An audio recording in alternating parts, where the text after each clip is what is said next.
In the year 1929, a group of scholars sorting through forgotten documents in a palace library in what is now Istanbul made a discovery that would quietly unsettle historians, cartographers, and scientists for decades to come. Tucked among centuries of accumulated manuscripts was a map drawn on gazelle-skin, dated to 1513, and signed by an Ottoman admiral named Piri Reis. At first glance, it appeared to be simply another artifact of the age of exploration, a relic of a time when sailors were beginning to sketch the edges of a world they were only just encountering. But the more carefully researchers examined this map, the more deeply uncomfortable their questions became. Because this map appeared to show something that, by every historical record we possess, no human being in 1530 should have been able to draw. The coastline of Antarctica. To understand why this matters, you have to appreciate what the world of 1530 actually knew. Christopher Columbus had only crossed the Atlantic 21 years earlier. The continent of South America was still being cautiously traced by European explorers. The existence of a vast southern landmass, what we now call Antarctica, would not be officially confirmed until 1820, more than 3 centuries after Piri Reis put quill to parchment. And yet there, at the bottom of his map, stretching along what appears to be the correct latitude, is a continuous coastline bearing a striking resemblance to the subglacial topography of the Antarctic continent. Not the ice shelf, the land beneath the ice. That single detail is what transforms this from a historical curiosity into something that genuinely resists easy explanation. Piri Reis himself was no ordinary sailor. He was a highly respected Ottoman admiral, a naval strategist of considerable reputation, and a man known for his meticulous approach to gathering geographic knowledge. In notes he inscribed on the map itself, he openly acknowledged that he had not drawn it from personal observation alone. He described consulting approximately 20 source maps, some dating back to ancient times, others captured from explorers, including, he claimed, charts that had once belonged to Columbus. He was, in essence, a compiler, a man assembling the best geographic knowledge available to him from every corner of the known world. This admission is both illuminating and deeply puzzling. It suggests the map's remarkable accuracy may not have originated with Piri Reis at all. It may have been inherited from sources far older than the 15th century. Sources that, if they truly depicted an ice-free Antarctic coastline, would have had to have been created at a time when that coastline was actually visible, which geological evidence suggests was approximately 6,000 years ago, during a period before the continent became locked beneath its permanent ice sheet. The implications of that timeline are staggering, and they are precisely what serious researchers have been wrestling with ever since. The map first attracted widespread scholarly attention in 1956, when a United States Navy cartographic expert named Arlington Mallory examined it alongside a team of colleagues. Mallory made a startling claim that when the map was projected onto a globe using modern cartographic techniques, the positioning of the Antarctic coastline aligned with remarkable precision to seismic survey data gathered by scientific expeditions of that era, data that had only recently revealed the actual shape of the landmass hidden beneath the Antarctic ice. His conclusion was that whoever originally drew the source maps used by Piri Reis had possessed knowledge of a landmass that should have been inaccessible and invisible to any civilization operating within recorded history. In 1960, a professor of history at a New England university named Charles Hapgood took this analysis further. He corresponded with cartographers at a United States Air Force mapping agency, asking them to evaluate the map's accuracy using modern projection methods. Their response, preserved in documented correspondence, was carefully worded but genuinely impressed. They noted that the map showed a level of geographic accuracy that was difficult to account for given the tools and knowledge available in 1530. Hapgood went on to argue, in a book that generated both serious interest and fierce criticism, that the map was evidence of a lost ancient civilization, one with sophisticated navigational and cartographic capabilities that had somehow vanished from history, leaving only fragmentary traces in documents like the one Piri Reis had stumbled upon in his research. This is where the story fractures into multiple competing interpretations, each with its own compelling logic and its own significant weaknesses. The skeptical position, held by many mainstream historians and cartographers, argues that the resemblance between the map's southern coastline and Antarctica is a combination of coincidence, wishful pattern recognition, and selective comparison. They point out that the map contains numerous significant errors. distorted proportions, misplaced landmasses, and geographic features that don't correspond to reality at all. They argue that the southern landmass on the map is more likely a distorted representation of South America's southern tip, or perhaps a speculative inclusion based on the ancient Greek philosophical concept of a southern continent that must exist to balance the landmasses of the north.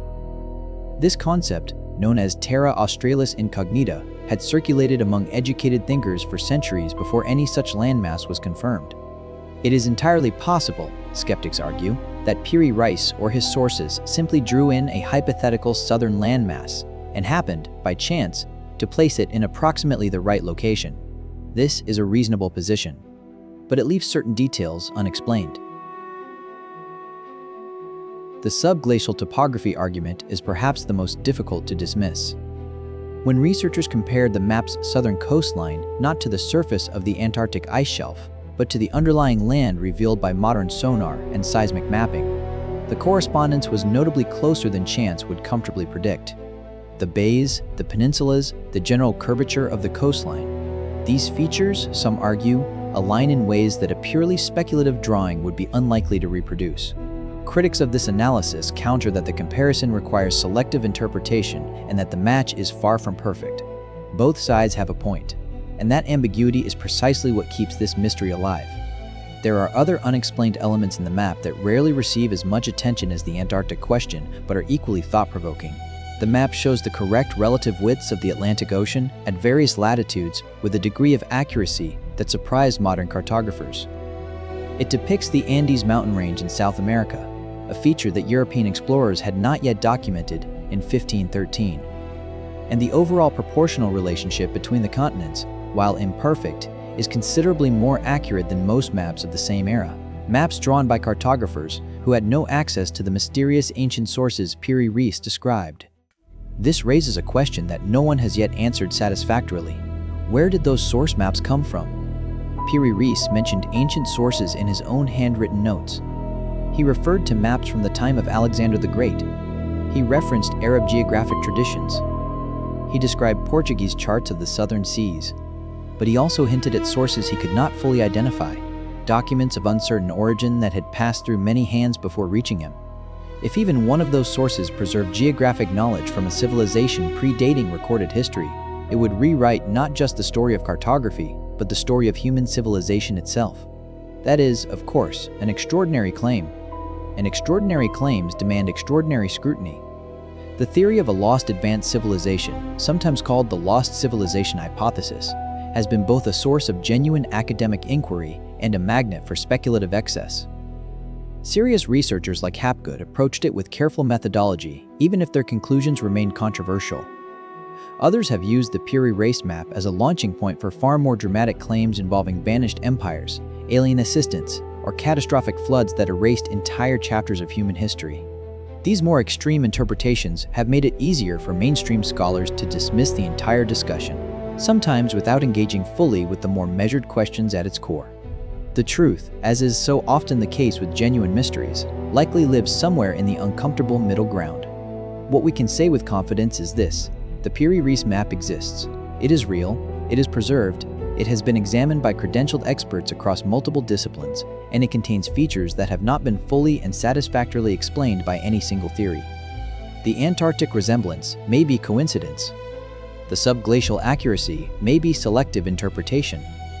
The ancient sources Piri Reis referenced may have been ordinary documents that have simply been lost to time.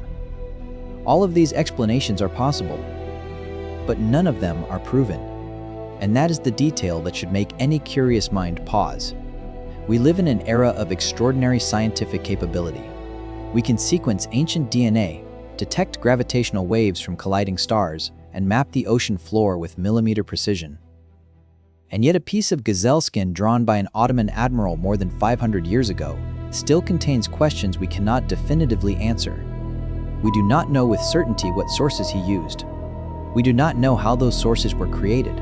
We do not know whether the geographic knowledge they preserved originated in the 15th century, the ancient world, or somewhere else entirely.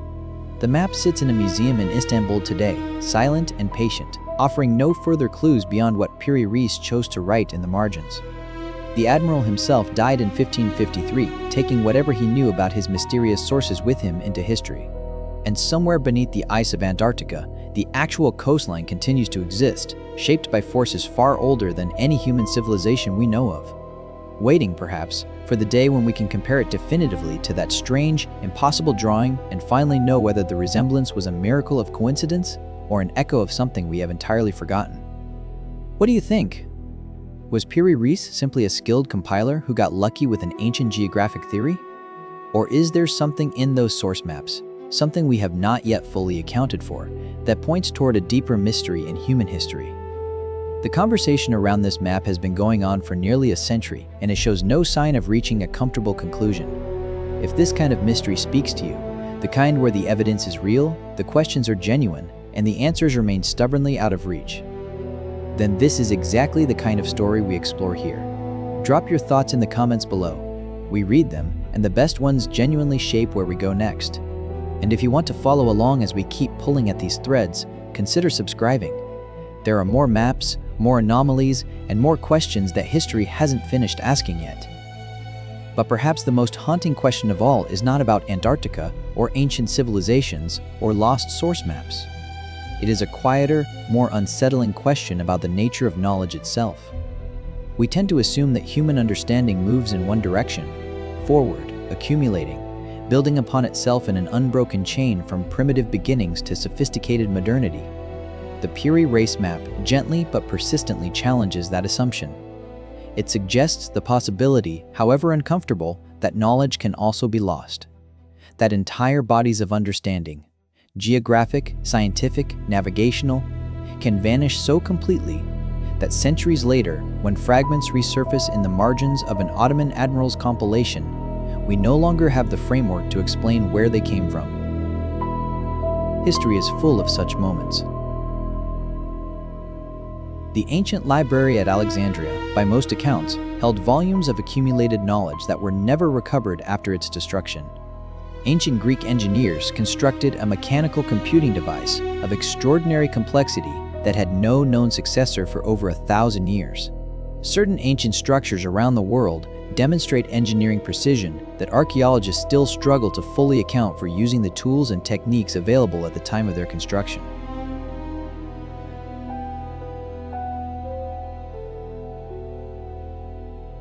The Piri Reis Map may belong to this same quiet category. Not proof of aliens, not evidence of time travel, but a remnant of human capability that outpaced its own survival. That framing, perhaps, is the most intellectually honest place to land. Not certainty in either direction, not dismissal, and not breathless proclamation. Just a willingness to sit with the discomfort of not knowing, and to keep asking the question with rigor and genuine curiosity. Because the map is still there. The coastline is still there beneath the ice, and the sources Piri Reis consulted have never been found. If you've made it this far, you already know that the best mysteries aren't the ones with tidy endings, they're the ones that leave you thinking long after the story is over. Share this with someone who loves a question that doesn't have an easy answer. And if you haven't already, subscribe and turn on notifications so you never miss the next one. There's always another thread worth pulling.